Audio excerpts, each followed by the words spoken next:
Today's episode is brought to you by LaRosse Media. They make professional videos to fit any budget, so next time you need a commercial, promo, or corporate video, think LaRosse. Check them out at larossemedia.com.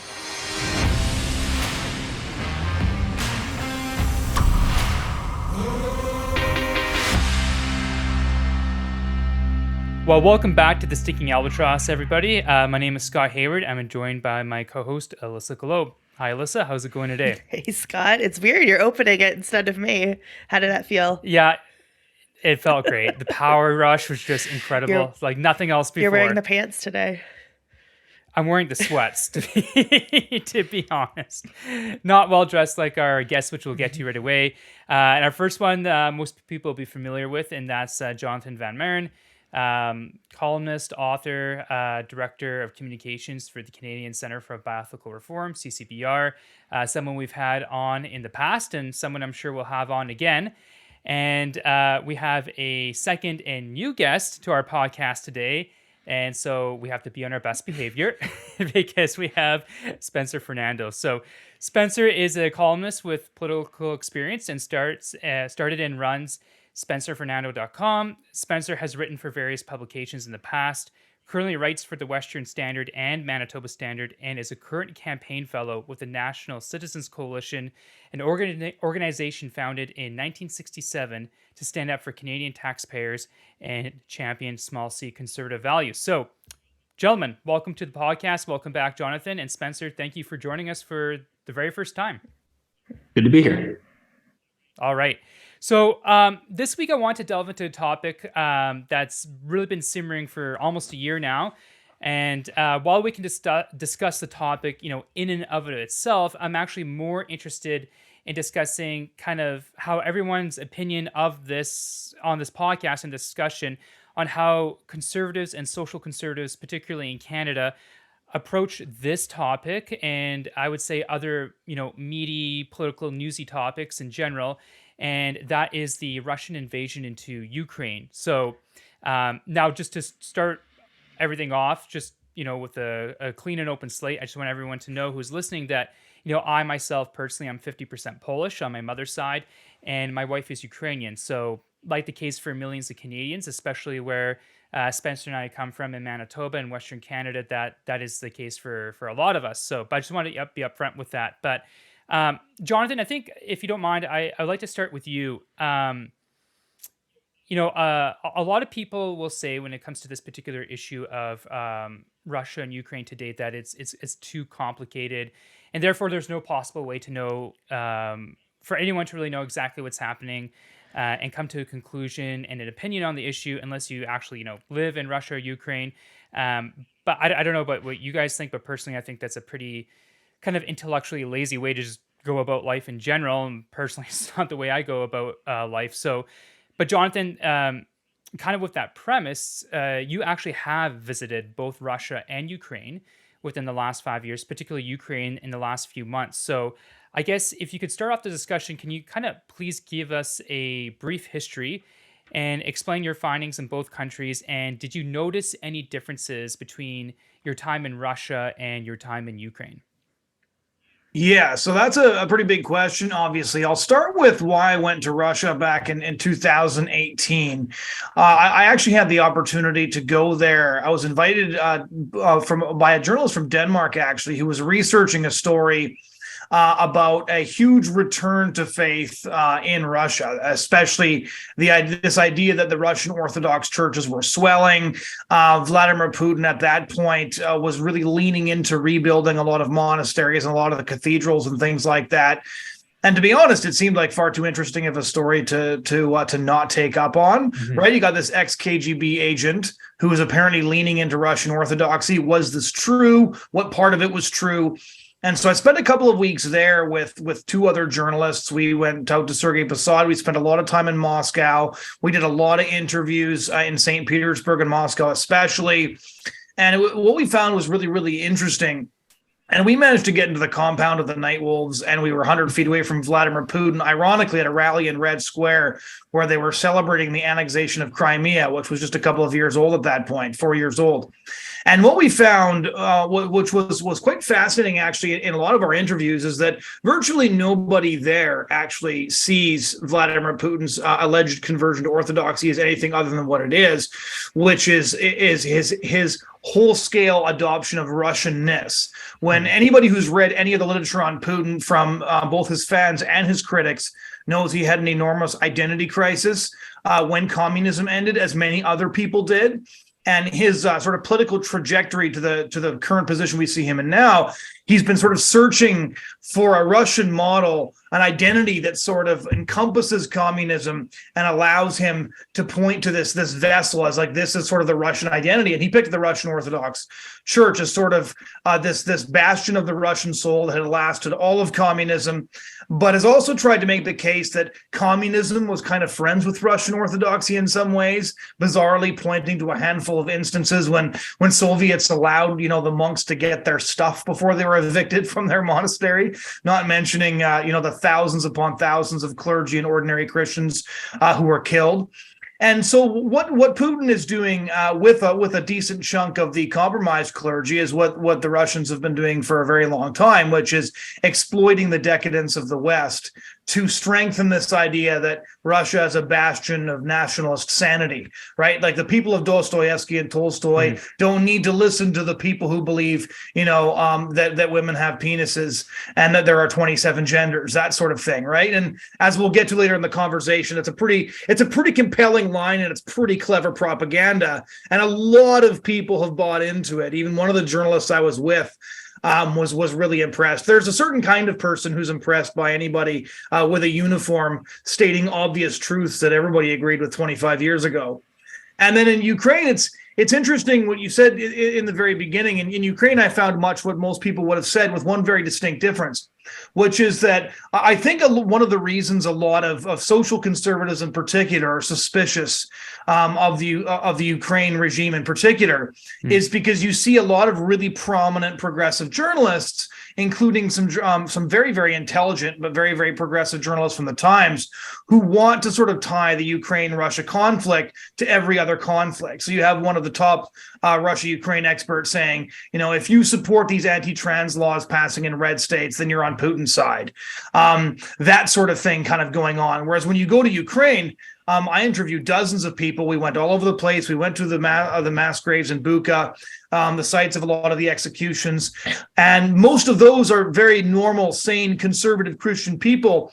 And the reaction I got from so many of them is just this total horror and total sense of betrayal that their fellow conservatives and their fellow Christians in other countries have sort of bought into this idea that the man who's invading their country, crushing their villages, and doing all of these horrifying things to ordinary men, women, and children is now somehow being seen as a hero by a lot of conservatives who, A, simply don't believe anything they read anymore, or B, just have this idea that they have to take whatever position the New York Times takes is not a position they can take.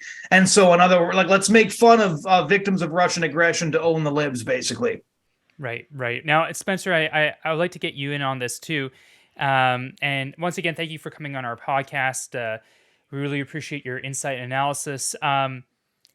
I think for those who have followed you for a number of years, and correct me if I'm wrong when I go and say this, but I think it would be obvious to them from your writings and from what you've said publicly that I would describe personally, because I followed you for years, I would describe you as a thorough conservative, perhaps with a bit of a classical liberal element, such as, you have a strong support for strong national identity, a Canadian national identity, for the family unit, for an intelligent and percival plan to actually reduce crime, for strong democratic institutions. And I personally think that you've always been very public in advocating that we have a strong, capable, modern military here in Canada. So, could you please tell us kind of your perspective on how you are finding some conservatives in Canada are viewing the Russian invasion into Ukraine, and why we're now finding that many people who would otherwise describe themselves as conservative on the side of an authoritarian figure like Vladimir Putin, not saying that at the same time that everything with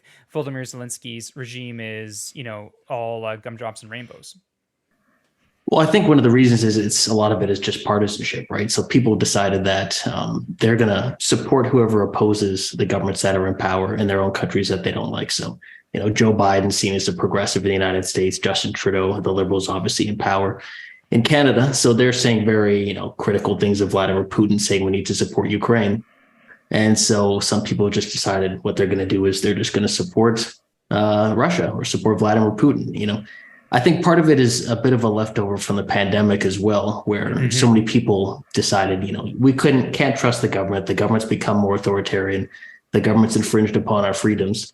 And so if everything the government says is wrong, then if the government starts to say we should support Ukraine, well, I guess we should be supporting Russia. That seems to be the idea some people have. Then I think, the point that Jonathon made about some people who just, they like seeing someone in a uniform saying things that are very, simple or true or used to be true is, Putin is very smart in taking advantage of the divisions of Western societies. And those divisions are always out in the open, right? We don't hide our divisions because we're debating everything publicly. So he just goes and he makes his speeches are very interesting because he'll say a bunch of things that the left will like. He'll say, oh, well, the colonialist Western powers, imposed their values on minorities and took over other countries that weren't theirs. Of course, Russia is still a colonial power, which a lot of people ignore. And then he'll say, oh, there's 50,000 gender identities in the West. Your society's gone crazy, unlike in Russia. And so a lot of people do fall for that.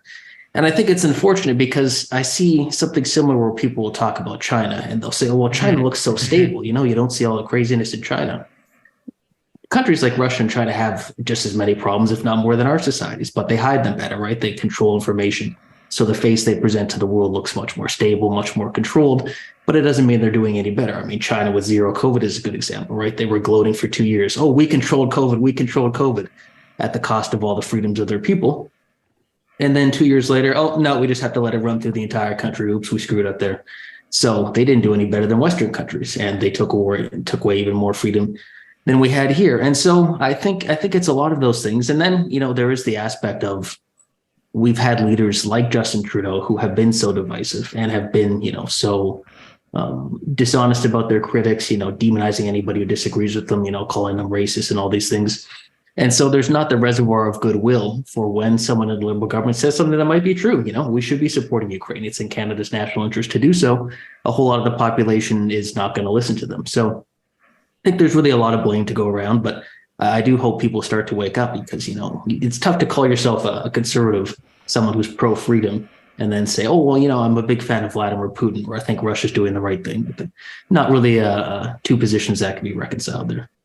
I think it's interesting because, Alissa and I were discussing this before we hopped on the podcast, earlier today. And I do think it's really important. And I think we can all agree probably on this podcast that it's probably good for people in general, especially for big meaty subjects like this, to really kind of do your own research into things like this, whether it be, on the COVID-19 restrictions, where you landed on the vaccines, at a certain time on the COVID-19 vaccines, and the Russian invasion into Ukraine. And I think that's all well and fine. But, I think it's personally for me, I think it's really important to do proper research and really conduct proper research. And I find that some people, not all people, mind you, but I think that there's some conservatives that have this automatic knee-jerk reaction because, Justin Trudeau and Joe Biden are supportive of Ukraine with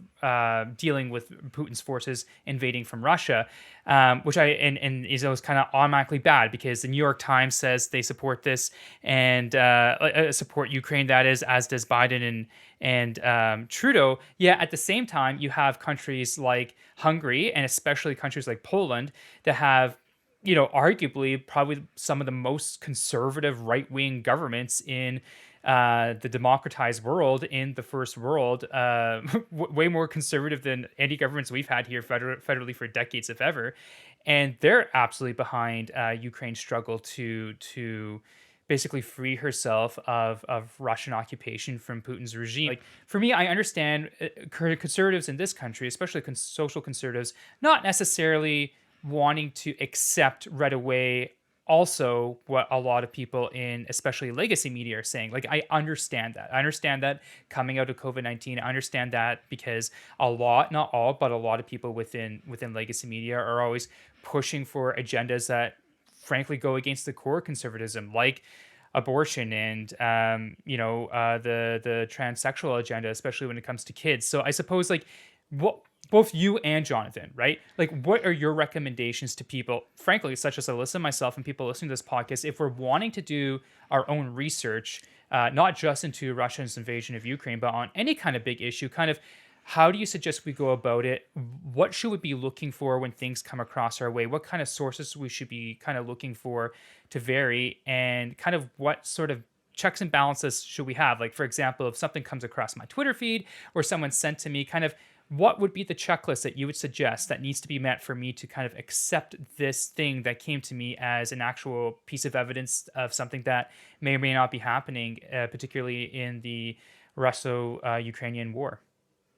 So I kind of struggle on this particular question just because I do think that in some ways this question isn't nearly as difficult as it's made out to be, right? So there's always going to be fog of war reporting.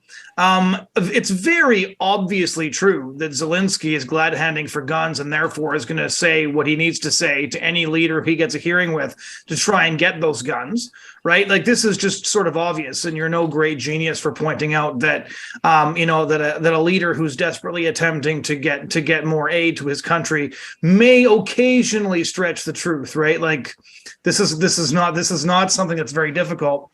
But watching people's justifications is just so bizarre to me. It's like, well, Zelensky is, we think he's probably a very corrupt leader. Ukraine's a very corrupt country. And as such, like, do we really care? It's like, well, okay, let me think. Right? Very corrupt leader, constant ethics violations, got money funneled to his own family. I don't think Mexico or the US gets to invade Canada because Justin Trudeau is our leader.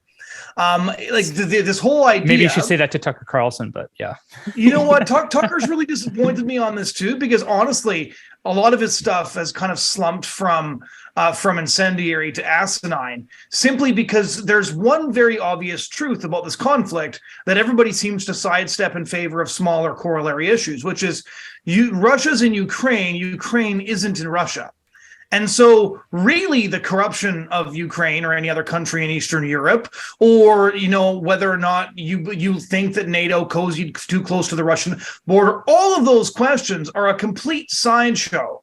And as such, the contrarianism of saying, yes, but I am really brave and really intelligent because I am noting that this conflict didn't just start with no lead up. It's like, well, that's not a particularly prescient or interesting observation. Every conflict has a lead up, and there's always differing interests when it happens.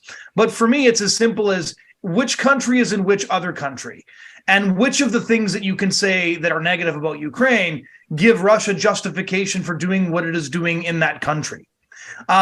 In terms of what is actually happening on the ground, like, it's easier for me because I write for a couple of outlets. I always try to track down Christian organizations and humanitarian organizations that I trust and have a relationship with, and try to talk to them directly and find that out. And I do that on many topics, right? Yeah, I don't think that an MSNBC newscaster, kind of broadcasting from a balcony on Lviv for 3 hours is going to give me the proper perspective, especially, I'm instinctively irritated when I see the pride flag and the Ukrainian flag next to each other on their Twitter page. So fair enough, but it's not that difficult to try to track down sources that you would trust, right? And the average Christian that's attempting to help the bombing victims, attempting to find people who have no homes. Like, I toured a lot of these areas myself. A lot of them still don't have anywhere to live. They're living in these tents. It's not very pleasant there this time of year, right? None of these people are taking a payout from Klaus Schwab. So when I see them living in a tent, I think that I can accurately report that what they're going through is a real humanitarian crisis. So I think with the second thing that I want to point out that I've found particularly frustrating about this, because I think Spencer's absolutely right that Putin's speeches are really, really interesting. But anybody who's like, well, Justin Trudeau clearly has his own agenda, and then therefore is going to turn around and say, so I believe the ex-KGB guy. Like, I'm sorry, this is just not serious stuff, right? This is not critical thinking. This isn't even contrarianism, because contrarianism is more interesting than that, right?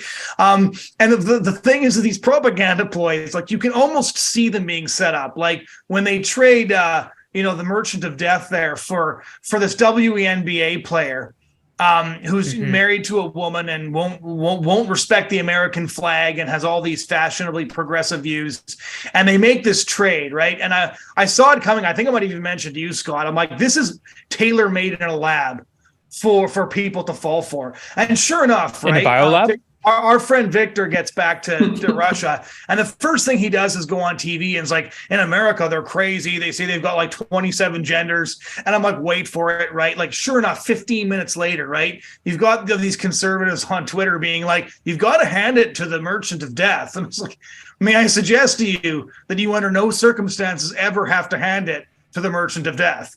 And when you find yourself in the position of handing something to the Merchant of Death, a guy who has created untold misery and destruction in sub-Saharan African countries by stoking civil wars for personal profit, you might want to stop and ask yourself, how did I get to this position?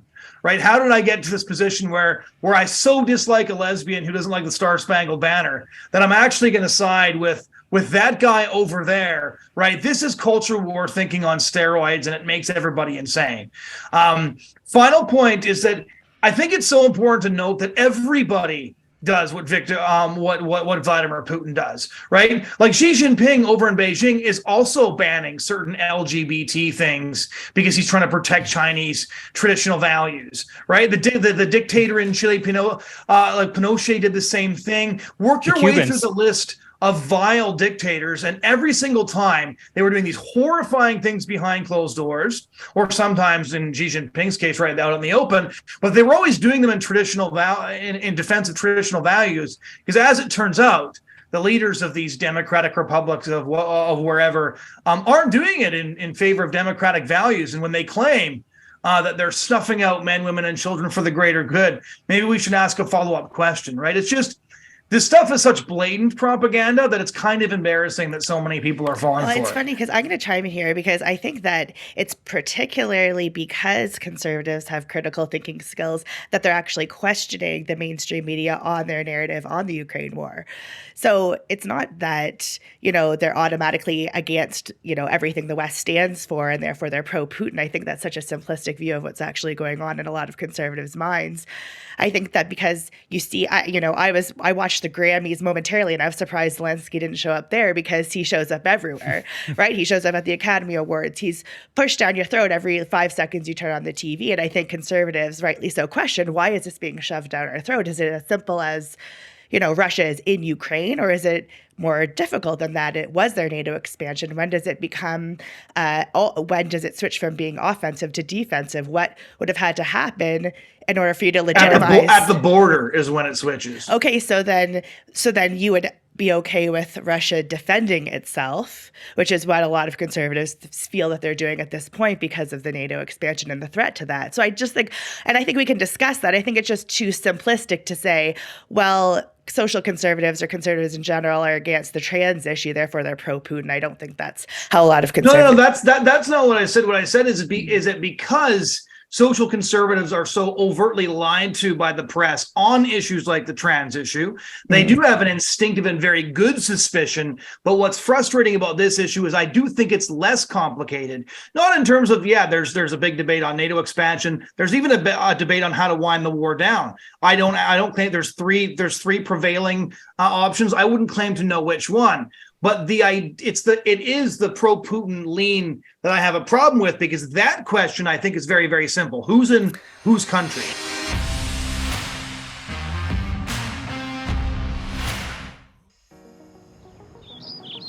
We live in a world that grows through communication.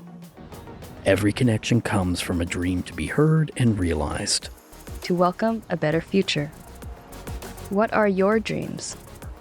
LaRosse Media will help communicate your vision through our professional video production services and marketing strategies.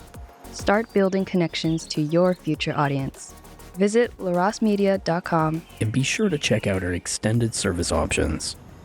Dream, produce, market, Succeed with LaRosse Media. Serving Canada from coast to coast to coast.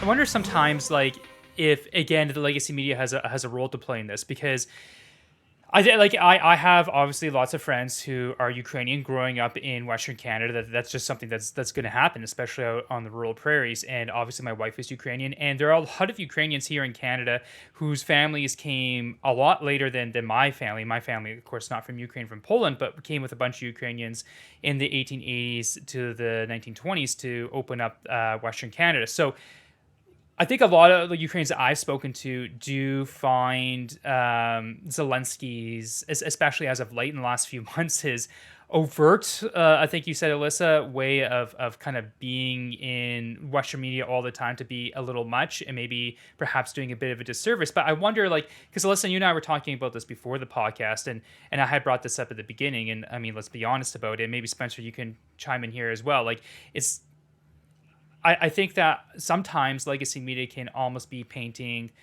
the Zelensky government as like this perfect, untouchable, like whatever they do, there's nothing wrong. And I think that sometimes that also does not help in actually presenting somewhat more of a balanced, even though, like, I think we would all agree, like, the Russian incursion and invasion to Ukraine is still, a bridge too far. But for example, like recently, and we're talking in the last number of weeks, there's been a bill passed in the Ukrainian parliament that, our version here in Canada of Bill C-11, which was recently passed by the Senate, that's basically internet censorship bill. It's like this on steroids, right? It's completely unnecessary. And even the New York Times, like, good on them, they wrote about it and critiqued it, as did the European Union. But I think, like, perhaps that would also maybe balance things out for conservatives a little bit more if there was more of, like, yeah, it's not just C-11. some like honest critiques there. There are great. I would say there are gradations. So there's a big difference between Volodymyr Zelensky and Vladimir Putin. But that's not to say that I think whether it's innate or pardon me, whether it's implicit or explicit, I think there is a false narrative by some in the legacy media to paint the Zelensky government as this perfect government that can do no wrong. And it's very difficult to accumulate information. Like we're talking about, how do we figure out, or how do we, learn for ourselves what's going on? Well, when you have Zelensky passing a bill saying that the only information out there has to be from the National Council of Broadcasting, like their version of our CBC, and you can't have anything else anywhere on independent media, social media, or search engines. Like, that's very difficult. And it's not just difficult for us in Canada, it's difficult for Ukrainian people. Like, I was reading an article where there was a volunteer in the military who said that all they see on Ukrainian TV is that there are no losses.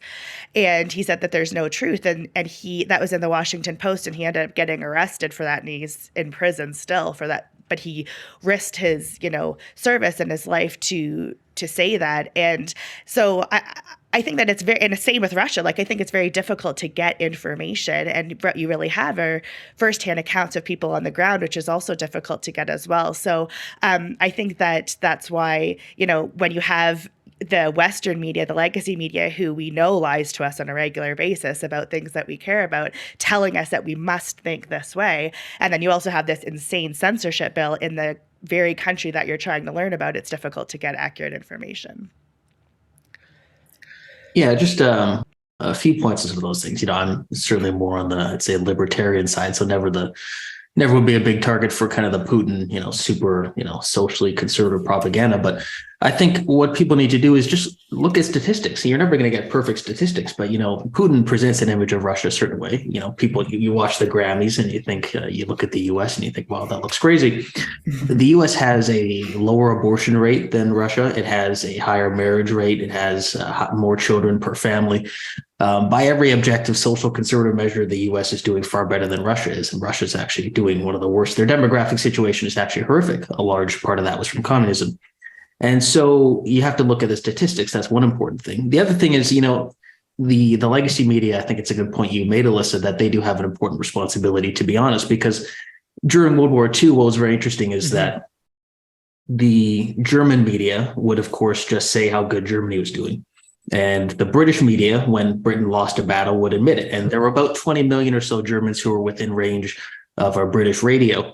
And towards the end of the war, they started listening to British radio because they said, well, look, the British admitted when they were losing. And now when they say that Germany's doing badly, we can trust that because they've been honest about both sides. So I think that's a good point. But the issue of NATO expansion and what Russia says is, I think this is where we have to understand that there is a fundamental difference between democracy and dictatorship. And we have to believe in that as people who believe in freedom and who live in a democratic country. I mean, NATO expansion was countries that used to be dominated by Russia running to the West as quickly as they can, saying, look, if we don't get with NATO, then obviously Russia's going to invade.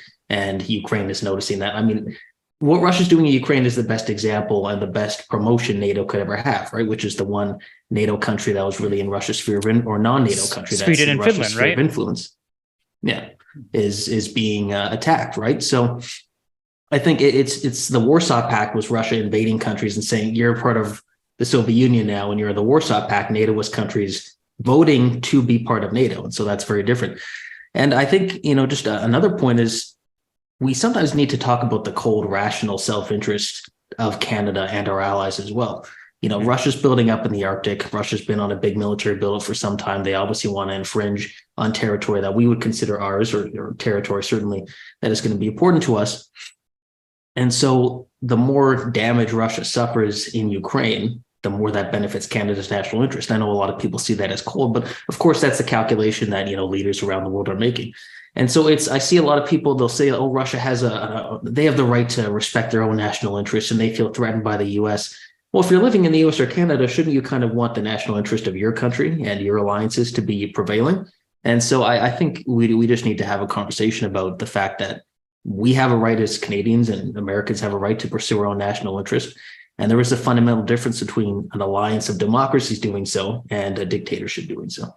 Jonathon, let me get you in on something here that you just mentioned, Spencer. And that was, in the fall of communism after 1989, at the fall of the Berlin Wall, you saw many former communist countries come out of that horrid Soviet communist dictatorship wanting protection from NATO, from the North Atlantic Treaty Organization. And that's why you had countries like Latvia, Estonia, Lithuania, Poland, Hungary, all these former communist nations that, frankly, like those five right there, especially Poland and Hungary, have just been doing phenomenal after communism. Like Poland, I think they just released their numbers for 2022, and they had real GDP growth of like 5%. And their, when accounting for inflation, their wage decrease was one of the lowest in Europe. And I think a lot of people in Ukraine, because the Ukrainian people, 40 million people, it's the largest country that's entirely within Europe, they have to make a decision basically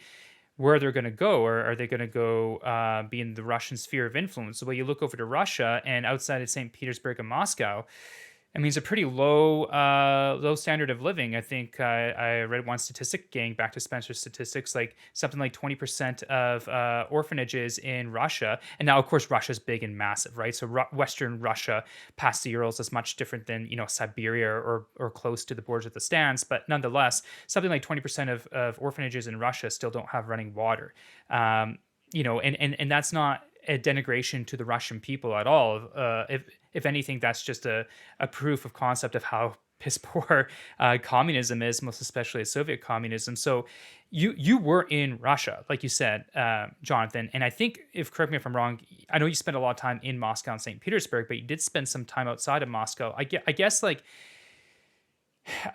of my question is, there was talk back in the early 2000s, right around when Putin took over the presidency, of Russia applying for membership in NATO and becoming more Western. And historically, whether you look at the culture of the Rus people, their language, especially with the heavy French influence in the courts of Catherine the Great, they have a much more westward gaze than an eastward gaze. And I suppose, do you think amongst the people in Russia that you spoke with that there is a desire to become more Western and participate more in the Western world, but I suppose on their terms of their values, much like, frankly, that both Poland and Hungary have done? They operate within the EU, they operate within NATO, yet those are some of the most socially conservative governments we've ever seen in the last 50, 60, 70 years. Yeah, it's really interesting. It's a really interesting question because this gets to something that Alissa was kind of referring to as well. And the timing of their switch from west to east, I think, is not insignificant either. When I was there in 2018, we interviewed tons of people, and you're right. Once you get about an hour and a half by train out of either Moscow or St. Petersburg, these people are living in like there's a lot of cinder block and tin roof, the sort of thing you'd see in any developing country. And we're talking, it was like, I was there in February. It was negative 20 on a good day, right? So a lot of the middle class, which has been growing slowly, has not been growing very quickly. And I remember asking a whole bunch of people what they thought about Putin, and they were all pretty non-committal when it came to him personally. But the one thing a lot of them emphasized is that in the post-war, or like the immediate post-Soviet period, gangs ran everything under Yeltsin. It was total chaos. And they said that Putin cleaned everything up. We kind of knew that we could go out. And I remember one nun telling me that every morning in Moscow, there would be fresh bodies until Putin took over. And he cleaned up the gangs and sort of created a society in which people kind of knew that if you weren't Pussy Riot or a direct political competitor, you were probably fine and you could just get on with your life. And of course, the context is everything, as you pointed out here. At that point, even if Putin was guilty of killing every single person attributed to him, and he probably was, he was still one of the least bloody Russian leaders in 1,000 years, right? The Russian context is very different from the Western context. And as such, I knew guys who were like, oh, yeah, no, he definitely had that journalist chuck down a stairwell and that guy poisoned with some, rare poison, but we're still going to vote for him anyways, because, you should hear about the stuff that Yeltsin did, or the leader before him, or the leader before him. So even if he killed a couple of dozen journalists, he's still like less murderous than the previous Russian leaders we had on offer, which is fair enough. But this pivot that you also see, and this is the fundamental tragedy of the discussion, and where a lot of social conservatives specifically are so suspicious, is that in the early 2000s was sort of like the last point where we were kind of running on the fumes of a Judeo-Christian culture at that point. And then we went through this sort of massive shift in the 2010s. And now, to most countries with any level of instinctive conservatism, even, or sort of basic cognition of natural law, the West does look insane, because even the Western media spends most of its time covering stories about, how the latest guy, arrested for flashing her penis, etc. And so there's a lot of people who objectively don't want to be part of the West. I interviewed a bunch of journalists in Moscow who weren't Christian, but were like, but you guys are nuts. They're like, we don't even really care about any of this stuff, but you guys are just insane. And the West has kind of lost its attractiveness for a lot of leaders and for a lot of people, because quite frankly, what the West symbolizes in a lot of countries is no longer freedom, liberty, and democracy. If you're in Africa, you symbolize, this constant, relentless pushing of abortion, of a very specific sexual agenda. Your parliament and your politicians have probably been under pressure multiple times in the last decade, pushing very specific policies with a different ideology, right? Obinuji Chocha, the Nigerian pro-life activist, wrote a whole book on Western neocolonialism. The former Canadian ambassador to China, David Mulrooney, has written very eloquently about the same subject. And so what we've seen is post-Cold War, the West was really seen as a beacon of freedom and prosperity and democracy. And now the West is not seen as a beacon of freedom and prosperity. And so a lot of social conservatives are buying into sort of strongman politics over Western decadence and choosing sort of like this jackboot totalitarianism of Putin over this really sort of gender insane moral decadence of somebody like a Joe Biden or Justin Trudeau, both of whom are, so, for example, funding drag shows in Ecuador right now to contribute to the artistic scene there, right? So where you have a lot of social conservatives is they don't care particularly about Western national interest, because they do kind of see the choice of that guy is repressive and our people are degenerate, and which one do you pick? So the West doesn't symbolize what it used to symbolize, not only in the minds of a lot of Eastern Europeans, like a Viktor Orban or Law and Justice in Poland, but also for a lot of ordinary people in Canada and the US. I'm not saying that that's an easy Gordian knot to untangle. I'm just saying there are a lot of people who do not see the West as the good guy anymore in the West. Yeah, and I think it was interesting when Alissa brought up sourcing information and trying to decipher kind of what's happening on the ground. And I think Spencer was you who had brought up, like, the BBC during the Second World War, they would talk about, they were actually rather brutally honest about, like, Dunkirk, right? And how much of a disaster that was. And I think a lot of people, political commentators at the time, at the end of May, beginning of June of 1940, thought that, oh, well, this premiership of Prime Minister Churchill is going to be like 30 days and that's it. It wasn't until after they evacuated the beach that they realized, a little bit later, like how much of a victory that really was. Kind of lived to fight another day. And you're right, like for a lot of the Germans, especially in the west part of the country, the switching of who they were listening to and how they're getting their information from Radio Free London.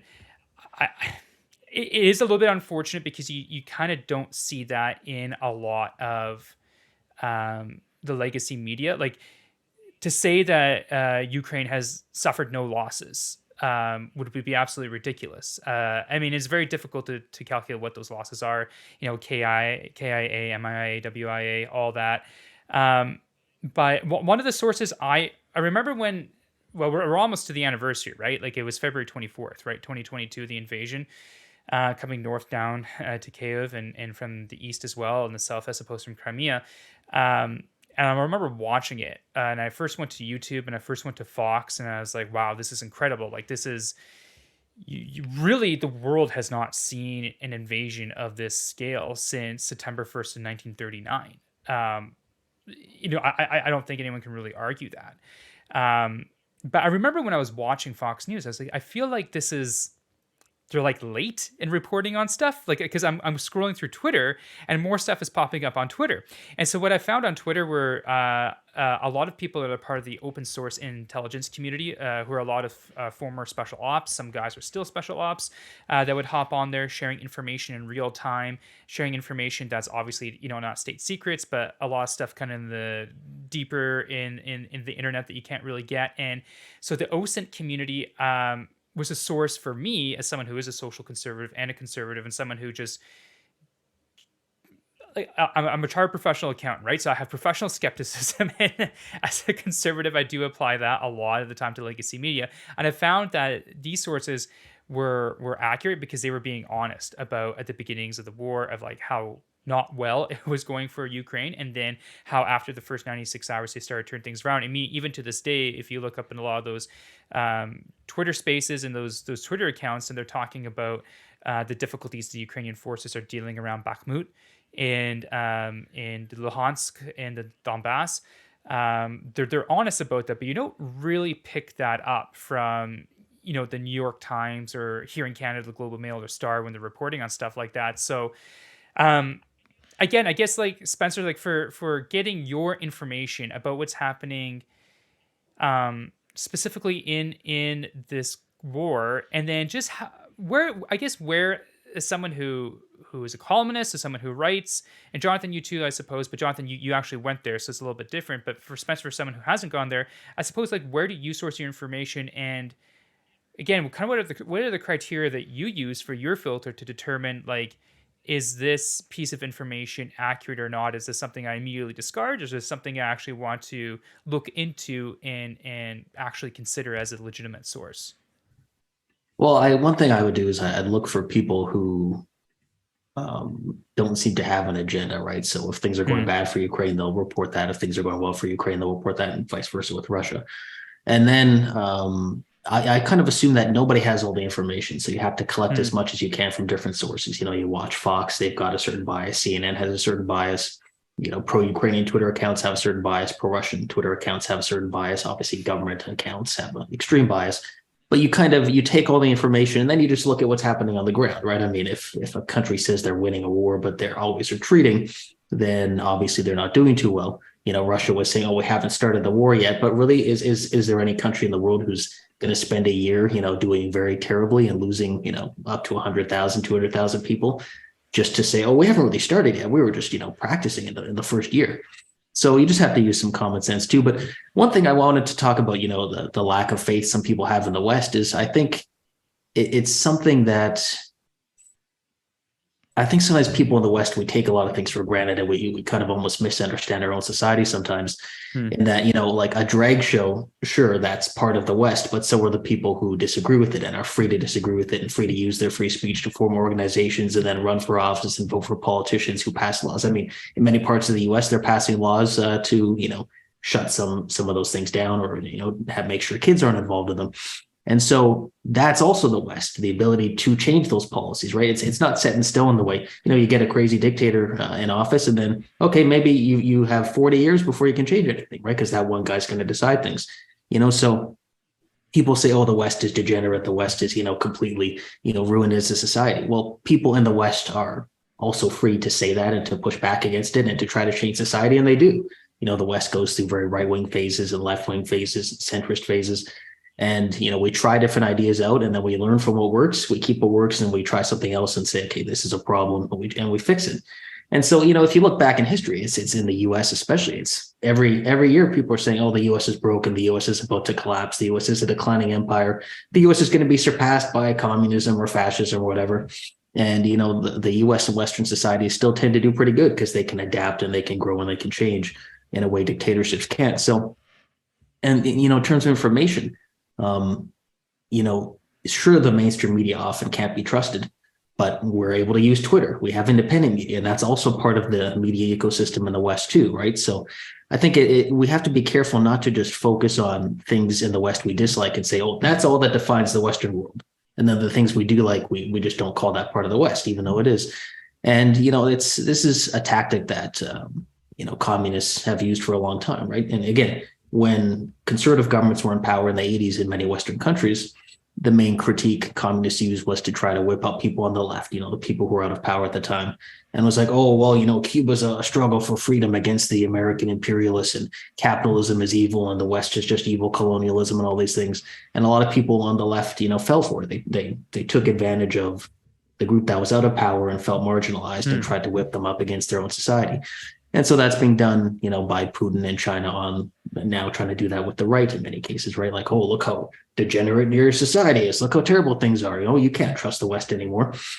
And I think people just need to take a step back and think, if the West, the United States, NATO, Canada, if we don't protect our national interest and Russia and China advance their interests, does anybody think their life is going to get better? Like, does anyone think Russia really cares about conservatives who live in the US or Canada or the Western world? Of course not. They're just pawns in their mind to, try to weaken those societies. And of course, everyone will suffer in the Western world if we don't succeed and do well. So I think people really need to, use critical thinking and realize that the West is not just the things you dislike about your country. It's also yourself and the things you do like and your ability to change it, and to have some faith in that. Well, one thing I want to ask is to both of you is basically kind of what needs to happen, in both of your opinions, for this conflict to end. Because I mean, we're kind of begging the question that we automatically think like, oh, Putin is this dictator who wants to take over the world, and he's starting with Ukraine, and he's going to invade the rest of the Western countries.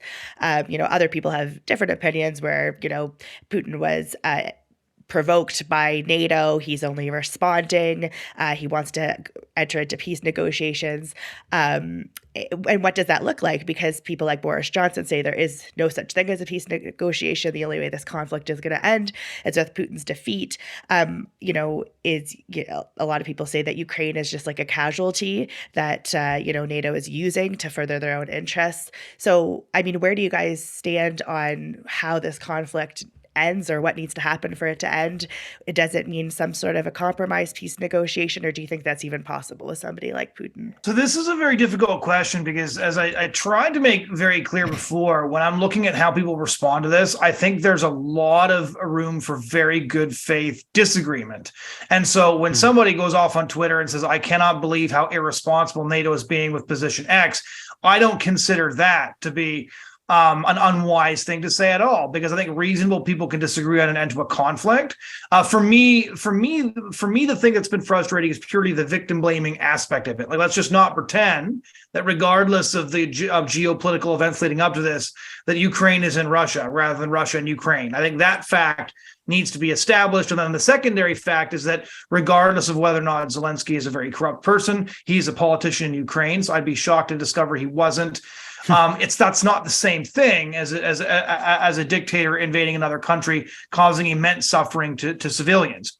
When it comes to what the solution is, here's the difficulty that I face is I'm researched enough in these areas, and I've done enough interviews and talked to enough people that I have a fairly good grasp of the various options, but I don't feel like I have enough expertise in the area to know which one is the right one. And there was a very interesting debate on Herd recently where the one analyst was saying, like, I'm worried that if we push Putin too far, because he can't possibly extract himself from Ukraine without some kind of a win, because his leadership and his ongoing veracity as leader of Russia depends on this, was arguing with somebody who believed that one of the reasons this is in the national interest of Western nations is because for a relatively small amount of money, they're destroying Russia's war-making capacity for a generation.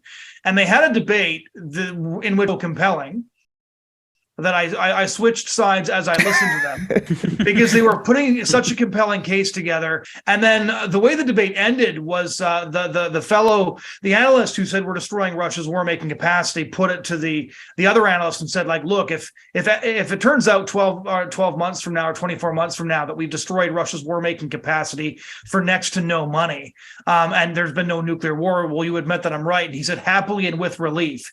And I would honestly say that's more or less my position on this. So I think that all three positions about the end of the war, a negotiated peace, the idea that Putin needs a win, and the idea that actually if the U.S. keeps on pumping weapons and money into Ukraine, they're just going to destroy Putin's war-making capability cheap. Those three things, I don't know which is which, because I just don't simply have the ability to judge that. What I will say is I don't think that most of the people commenting on this know either. Mm-hmm. In fact, I see a lot of people writing for pretty prestigious publications who have done less research than I have and done less traveling to these places and less interviews than I have, who seem to be very sure of what their position actually is. And so I do think that a lot of humility here is necessary, and that's going to be frustrating. That is going to be really frustrating because the simple reality is that let's just take one really good example of unforeseen consequences, right? When they first applied sanctions on Russia universally, the theory essentially went is if the sanctions work and we cripple Russia economically without ever having to fire a shot, we've created a new version of warfare that will help us keep China out of Taiwan without ever having to commit troops, which after all the war-weary ways of the war on terror is what everybody wants. Well, Russia's more economically strong right now. It's strengthening its partnership with China and Saudi Arabia, and Europe is actually teetering in some respects. At the time I got asked, what do you think about sanctions? Do you think they'll work? I'm like, I have no idea. Because the reality is there's so many interlocking layers here that I don't think most people have all the pieces. Just in the context of this discussion, I'll emphasize that those who are saying it's insane not to seek negotiated peace, we're risking nuclear war, those are not the people I'm critiquing. When somebody says, I think we should be doing this war needs to end for this reason, those are not the people that I'm critiquing. The people I think are being credulous are those who are buying what Putin is saying wholesale, or those who are saying Ukraine is somehow responsible for its own invasion. So in terms of how this conflict ends, that's a very complicated and long-winded way of saying, I'm not sure, but I think that's where a totally good faith debate can be had. And very reasonable disagreements amongst conservatives. And I also think that there should be a differentiation between people, especially conservatives and, like you said, social conservatives, who are critical of Zelensky and the Ukrainian government, with automatically being pro-Putin as well. Like there's people who very much so. When I was interviewing people in Ukraine, they all basically agreed. One of the guys, quite a high up guy in the military, actually told me, he's like, the worst thing about the Russians leveling all these villages is that we're going to get all this money to fix it, and it's all going to end up in government pockets. Like they make jokes about how corrupt things are. Mm-hmm. One of them joked that it takes 14 years to build a house here, and if you saw the houses they were referring to, like that is a very long time for something that's mostly cinder block and mortar.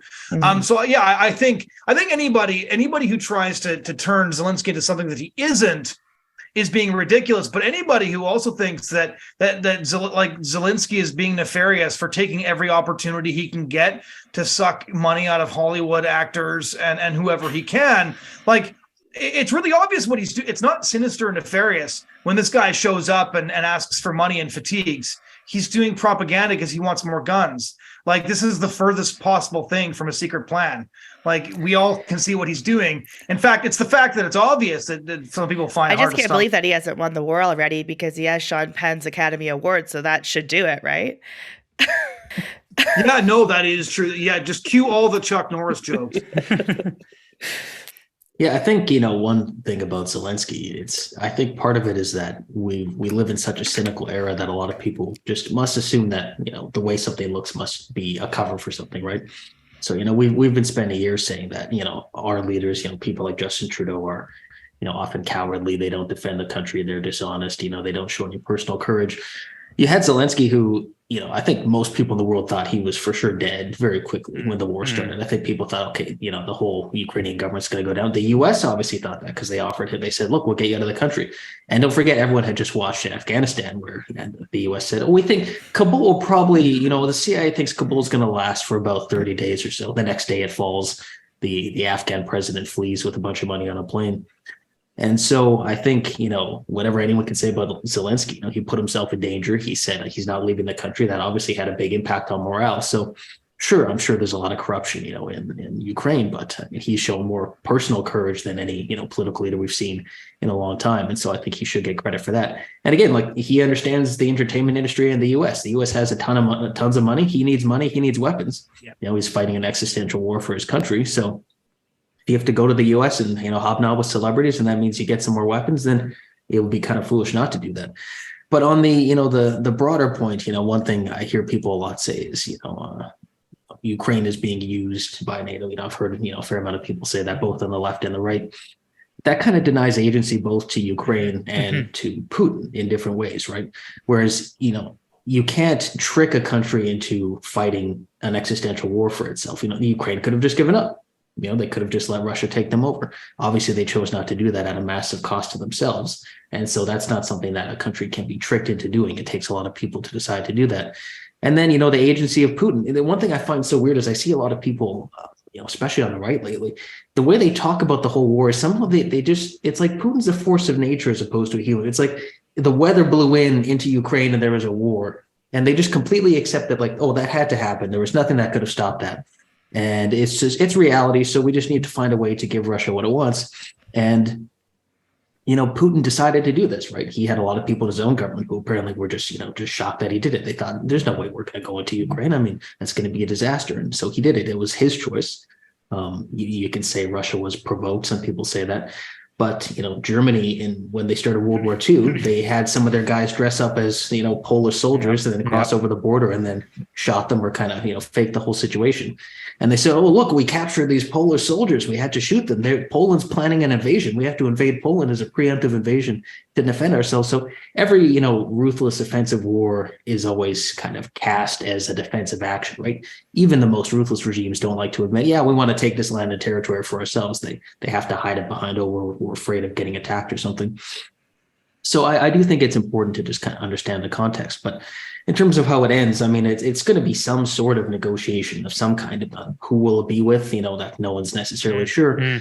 But there's no way that, Ukraine's obviously not going to launch an invasion into Russia and conquer Russia, right? That's not going to happen. And, Ukraine looks so far able to stop Russia from conquering Ukraine. And if they keep getting help, then they'll keep doing that. So at some point, both sides will be so worn out that somebody is going to decide that it's good to negotiate. One point is that Ukraine has early in the war did make some pretty reasonable negotiating points, but that involved Russia leaving the country, right? So that's the other thing is, Russia takes a very maximalist position and says, we've annexed these territories. And Putin was public about this. He said, we've annexed all these territories. This is now Russia forever. We're never leaving. Any negotiation must first accept that. So you're basically saying we're glad to negotiate, except not talk about any of the stuff we took.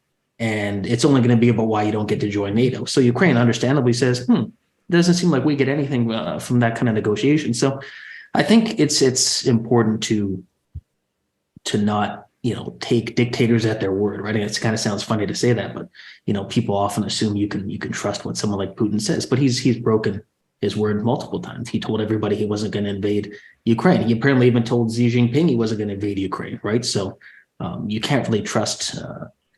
You can't trust politicians in general, but it's tougher to trust a dictator because the cost for them of lying is so much lower, right? A politician in a democratic country who lies is going to have the whole media going after them. They're going to have their opponents criticizing them. They're going to be exposed constantly. A dictator who lies can just, kill or silence anyone who points out that they've lied and then run endless propaganda saying, oh, they never lied. They told the truth. So I think, some people call Putin a straight talker, or he says it like it is. Yeah, that's because there's no public criticism of him in his own country. So of course he looks honest with truth. Doesn't mean it's true. No, not to end necessarily on a dark note, but to start with a dark note. I was listening to Peter Zayin, who's an international security specialist, and this very question, Alissa, was put to him about kind of how does this end, and he put forward a very interesting point. And again, of course, I'm a very big statistics guy, especially when it comes to the steppes of Europe. There's a very, very excellent book called Death Ride about the attrition rates between the Wehrmacht and the Red Army during Operation Barbarossa, and how close the Germans were to succeeding in Operation Barbarossa, and how Russia, Soviet Russia, like Russia has done numerous times in the past, just kind of throws bodies at the problem until the problem goes away. And he was kind of making that argument in that, Russia is doing this mass mobilization of roughly about 1 million new troops that will be ready to go for the spring. Problem is that they're going to be poorly fed, poorly trained, poorly equipped, and probably poorly supplied in terms of food and rations and fuel and things like that. So will that be enough bodies to overwhelm the Ukrainian forces? Or now that Ukrainian forces have been trained and have had this time to breathe and frankly have had tons of time to refit a bunch of Russian equipment, because as much as they've been and happily been starting to get equipment like heavy tanks and artillery pieces, HIMARS and all that from the United States, Germany, Poland, and whatnot. To date, the biggest by far material contributors to the Ukrainian armed forces is Russia, because they've been able to capture all this stuff. So his point is, let's wait for May until the mud season is done, and either the 1.5 million troops that the Russians have been able to mobilize will be able to swarm and kind of just overtake Ukraine no matter how good they are, or the Ukrainians are basically going to set up this meat grinder and the Russians are just going to feed the meat grinder until kind of what you had mentioned, Jonathon, 12 to 24 months later, Ukraine's probably negotiating with someone other than Vladimir Putin for peace negotiations that probably look very, very different than what Russia is envisioning right now. So, but anyway, I appreciate you guys coming on to chat about this. I think it's an important discussion. I think I really think it's important for conservatives and social conservatives in general. I really like what you guys talked about. And Alissa, I don't know how you feel about this, but talking about there are as degenerate, I suppose, as sometimes things are in the West and people are in the West. There's still universal foundational truths that exist here that don't exist in other places like communist China and dictatorial Russia. That are worth fighting for. And I don't know, when you guys were talking about that, for me, Alissa, it kind of made me think of our organization of RightNow, right? And those are things that I think those are things that we like to fight for here in Canada. And just because we would argue that a lot of politicians right now are degenerate on our issues of abortion and assisted suicide, that doesn't mean that we give up the fight and just kind of say, oh, well, whatever, kind of walk away from it. It's worth fighting for. The country's worth fighting for. Those babies are worth fighting for. And so I really identify with that.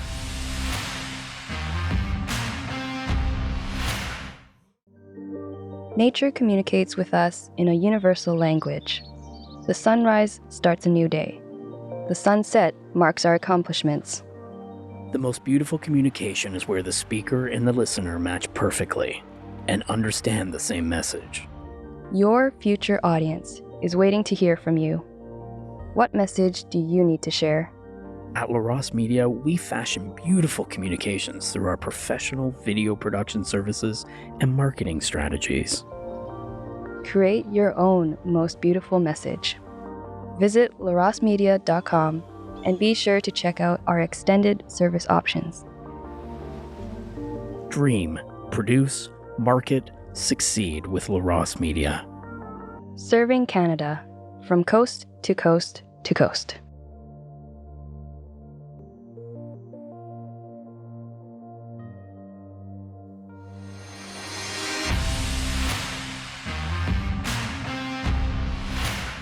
Just before we go, Spencer, we'd like to just do a fun little thing with our first guests to kind of end it on a light note. And usually we like to do rapid fire questions, but we're already going pretty long, so we're going to spare you that.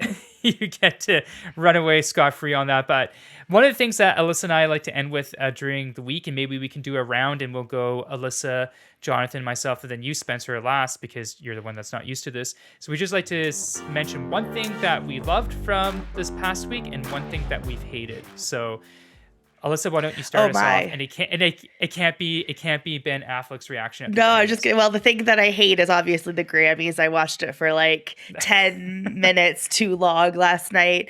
My husband kept asking me like, "Why are you watching this?" And I just don't know. I guess I have that pop culture side of me, obviously, but it was truly terrible, and I hated it with a fiery passion. And thankfully, I turned it off before the Satan worship started. So that was, I guess, a positive. That's like the most like pro Putin thing that the Grammys could do. Like it just plays into it perfectly. The thing that I like, oh goodness, I would just say I went to Goodwill today and found some kick-ass books. So I love thrifting. One of the things I like is thrifting. Any good titles to share with us? I got like this really beautiful hardcover of Pride and Prejudice of Emma. I'm going like really classics, Treasure Island, Brideshead Revisited, books like that I'm building up in the library. Brideshead Revisited. Wow. Yeah. Okay, good. Jonathon, we got to be careful. Let's just don't read, so we're screwed. Just an eye roll. All right, roll. go ahead, Jonathon. Go ahead, Jonathon. One thing you hated and one thing you liked from this past week. Hated it's actually not been a terrible week, I suppose, because it's only Tuesday, so there's more time yet. There's more time for the hatred to grow. Every year I read a couple of books on my Dutch heritage. I just finished a book on the Dutch resistance that I really enjoyed. Nice. I found it very inspiring in a totally non-cynical, non-millennial way. And something that I hated. The entire news cycle actually was pretty irritating because I was frustrated that I have a 34-year tradition of not watching the Grammys that I kept again this year. And everybody was showing, like, my Twitter feed was filled with conservatives deliberately sharing half-naked people worshiping Satan with me, which is really irritating because I wouldn't have seen the naked Satan orgy thing if they hadn't shown it to me. The same thing as Sam Smith apparently did some sort of weird gay orgy performance, which social conservatives hastened to share with me on social media. So, but the thing I'm annoyed about right now is social media. Are social conservatives doing the devil's work by sharing all that trash with me when I didn't watch the Grammys? Like the actual devil or the devil performance, or both? It was very difficult to tell the distinction through the fog machines. Okay, my turn. So I'm going to start with things I loved. So this past week, we had a bunch of people over. We had a bunch of guests. We're trying to get them all in before lunch starts, because why have people over on a Wednesday when you're just going to be sipping soup and drinking water and looking at each other? So yeah, don't call me. Yeah, exactly. Jonathon was one. Him and his wife were one of those people that came before Lent. So we had many cocktails. It was good. Things I hated. You know what, Alissa? You appreciate this. That NHL All-Star game. Yes, it just gets worse and worse and worse. I was don't know what thinking the point of of it is. Yeah, I don't know what the point of it is. They could do it so much better. Like I think Major League Baseball does a really good job of it. Too. Yeah, like the dunk competition. That's what everyone looks forward to. It's very annoying. Like Ovi shoots a goal, like shoots on the net, and then it's like 20 minutes of interviews. Like, what do you think about that shot? It's like, who cares? Just go to the next thing. You bought all these books, Lee, recently. You can read that instead. Listen, shut up. I'll think of a better comeback after I read some books. Yeah, that's right. Check your text frequently for a witty response. All right, Spencer, why don't you end it off here for us? Yeah, Something you liked and something you hated. Something I liked. Went out with my wife and my mom to Selkirk a few days ago, so that was nice. Just spent the day out there. We went to some the bustling metropolis of Selkirk. I was gonna say, wow, big city, big dollar. We went to the big dollar store, but it was nice though. Nice, weekend. And then hated. I'd say, Twitter isn't working as well lately. I'm a big fan of Elon Musk buying Twitter, but it seems all the videos they get to like 3/4 through and then they just stop running. There's some problems there with the algorithm, and then there was the whole thing with people, having to lock their accounts to get more views. So that's kind of annoying. I know was super annoying. It's the most like first world problem you could say, but it's been annoying. I was like, please don't say this podcast. No, this is very good. Never say that on Twitter later. Yeah, that's right. Yeah. I'll tweet that out later. see if it posts. Well, Alyssa, do you want to do the wrap up here, or do you want me to go for it? I'm so like I thought you were going to say, do you want to wrap up with a prayer? I was like, no. But, it's a devil worship prayer. All right. Well, thank you guys for coming on. It was a really interesting discussion. I hope you guys enjoyed it. All who are listening or watching, make sure that you subscribe. Smash that subscribe button on Apple, Google, Spotify, wherever you listen to your podcast. That's where we are. And we'll be back in a couple weeks. So we'll see you next time. Thanks for joining us. Bye for now.